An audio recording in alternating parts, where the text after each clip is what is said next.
এরা যতক্ষণ ছাত্র ততক্ষণ আমি এদের কাছে খারাপ।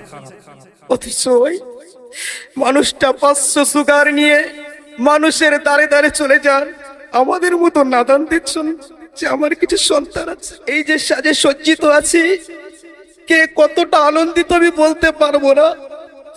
যে পিতা মাতা প্রত্যহ দোয়ায় আল্লাহর কাছে দোয়া করতো, আল্লাহ তুমি আমার সন্তানকে একটা যোগ্য আলেম করো। যখনই নিজের জীবনকে অগোছালো মনে হবে, তখনই এই মানুষের জীবনটাকে দেখে নিজের অগোছালো জীবনটাকে সাজিয়ে নেব।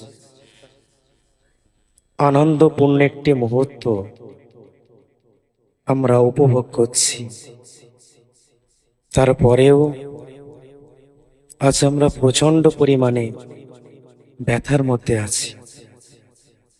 কারণ এই জামিয়া রহমানিয়া পুষ্প উদ্যানে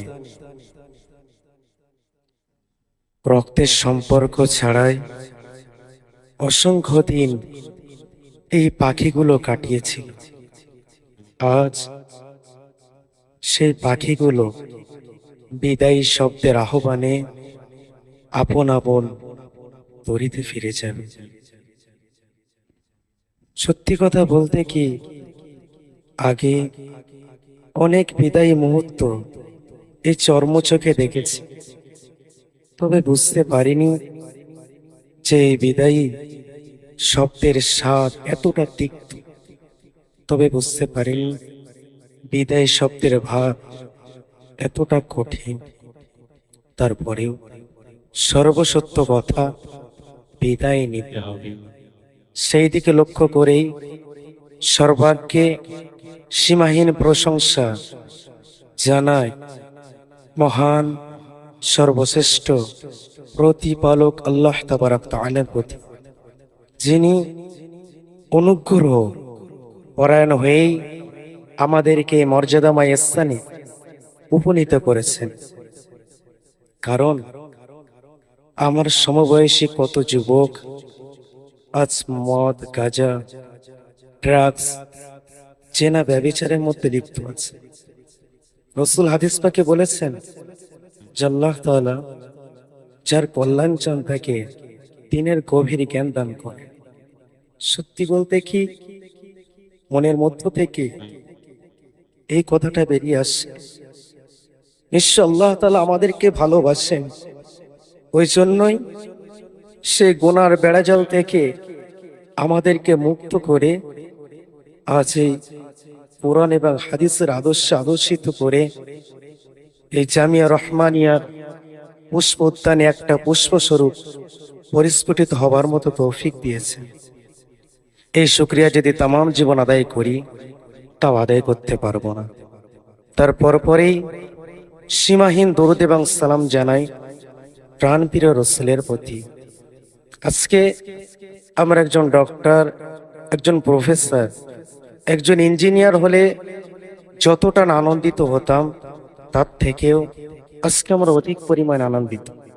কারণ যে রাসূলের থুতু মোবারক গ্রহণ করার জন্য সাহাবারা পাগল পারা হয়ে যেত, যে রাসূলের ওযুর পানি গ্রহণ করার জন্য সাহাবারা প্রতিযোগিতা শুরু করে দিত, আজকে অনেক অনুগ্রহ করে আল্লাহ তাআলা সেই নবীর উত্তরাধিকারী রূপে সজ্জিত করে মঞ্চে আমাদেরকে বসিয়েছে। আল্লাহর কাছে কামনা করি মৃত্যুর আগ পর্যন্ত আল্লাহর রাসূলের উত্তরাধিকারী স্বরূপ কাজ আল্লাহ যেন আমাদের দ্বারা করিয়ে নেন।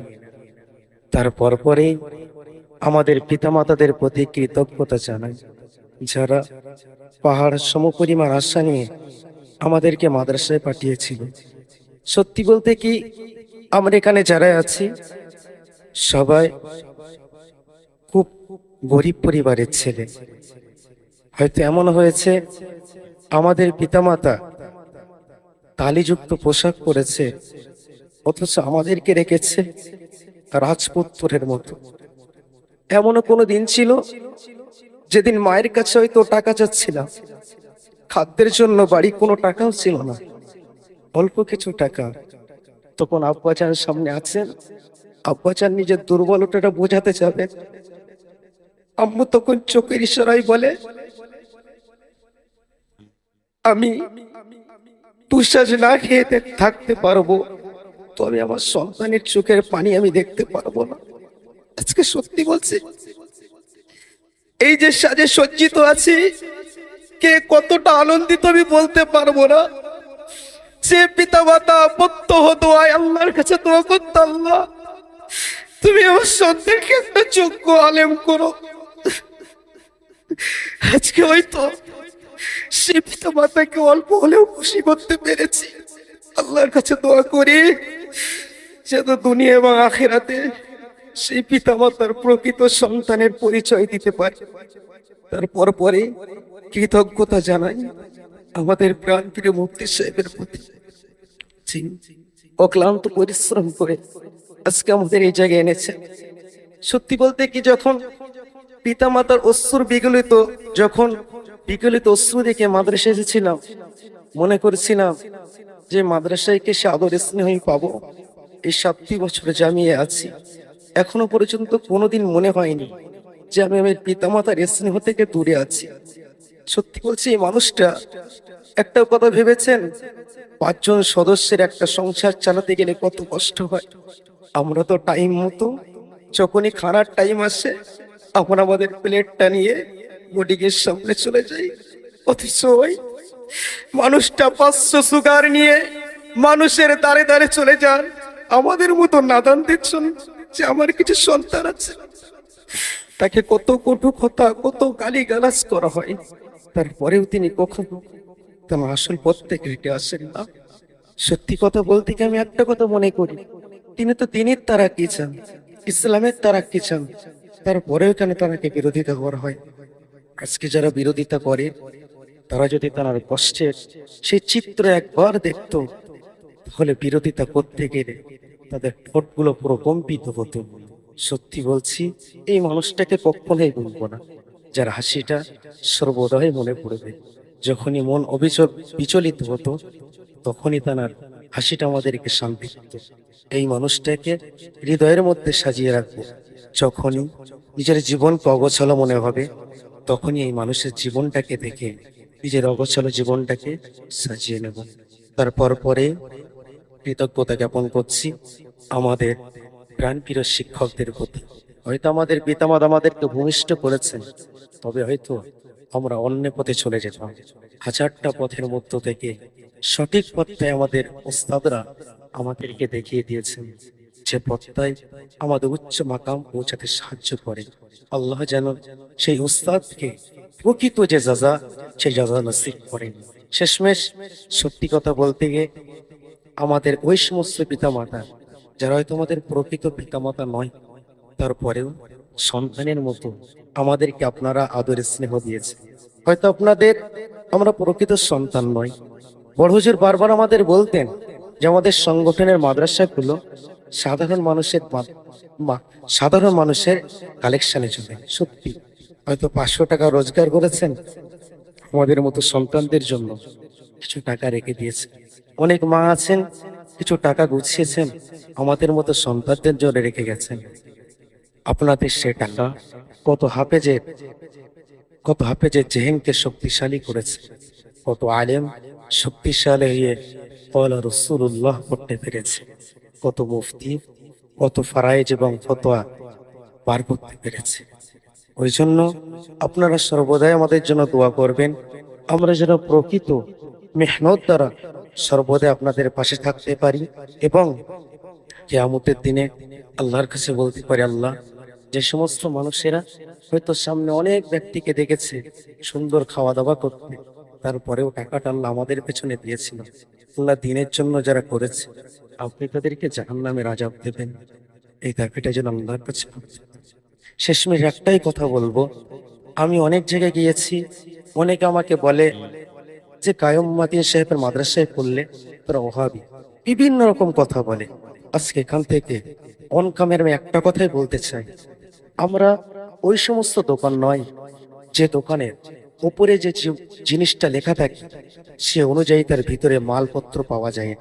আজকে বর্তমানে দেশে অসংখ্য মাদ্রাসা আছে, যে সমস্ত মাদ্রাসায় লেখা আছে দাদা হুজুরের আদর্শে, অথচ তাদের মধ্যে কোনো আদর্শ পাওয়া যায় না।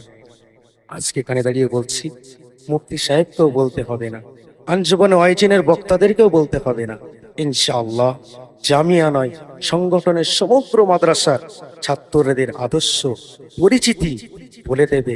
এদের মাদ্রাসাগুলো শুধু বসিরহাটের দাদা হুজুরের নামে নামাঙ্কিত নয়, পরিপূর্ণ আদর্শ এদের মধ্যে বিদ্যমান আছে। শুধু তাই নয়, এরা দাদা হুজুরের আদর্শকে ধ্বংসকারী নয়, বরং রক্ষক। আগামীতেও ছিল, বর্তমানে আছে, ভবিষ্যতেও থাকবে। আমাদের জন্য দোয়া করবেন, আল্লাহ যেন আমাদের সকলকে হাক্কানি আলম করে সমাজের জীবনে খেদমত করেন। আমাদের মৌলানা মুফতি আশিকুদ্দিন রহমানি বক্তৃতা করছিল, যদিও তার বক্তৃতার ভাষা আমি অন্য কাজে ছিলাম, বুঝতে পারি, তবে তার কান্না বিজড়িত কণ্ঠটা বুঝছিলাম। এ যেটাই বলছে তার সঙ্গে একটা বিরহ বেদনা রয়েছে নাকি। একটা ছেলে বক্তৃতা করছিল না, এটা তার ভাষা থেকে বুঝছিল। তো এর অর্থ হলো এটাই যে আজকে তারা জামিয়ার প্রাঙ্গণ থেকে বিদায় নিতে যাবে, ফলে দীর্ঘ 7-8 বৎসরের সম্পর্কের স্মৃতি আজ তাদের মনে পড়বে অবশ্য।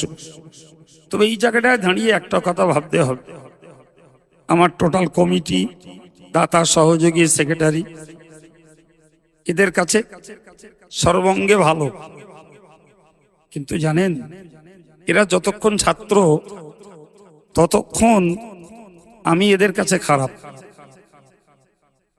কথাটা কি বুঝলেন বলেন দিন? এরা যতক্ষণ ছাত্র ততক্ষণ আমি এদের কাছে, বিশ্বাস হয়?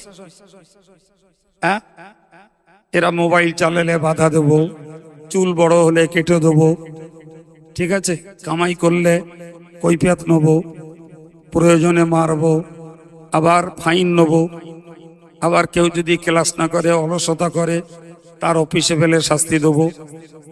কথা শুনতে পাচ্ছেন? হ্যাঁ, আবার কেউ যদি খালি মাথায় ভাত নিতে যায় তারে ডান্ডপট করব। তাহলে এদের কাছে ভালো থাকবো আমি? হ্যাঁ, তাহলে এরা যতক্ষণ ছাত্র ততক্ষণ আমি এদের কাছে খারাপ। কিন্তু একটা সত্য কথা হলো এটাই, শাসন করা তারই সাজে সোহাগ করে যে। আমি খুব স্পষ্ট ভাষায় বলতে পারি, আমার ছেলেরা, ভাইপোরা আমার কাছে এই পর্যন্ত যে যত্ন পাওয়ার সময় না পেয়েছে, তার থেকে অনেক বেশি যত্ন এরা আমার কাছে পাওয়ার সুযোগ পেয়েছে। ফলে আমাকে যদি এদেরকে জাতির কাছে তুলে ধরতে হয়, তাহলে স্বাভাবিকভাবেই তাদের শাসন করা আমার জন্য নৈতিক এবং আদর্শ কর্তব্য।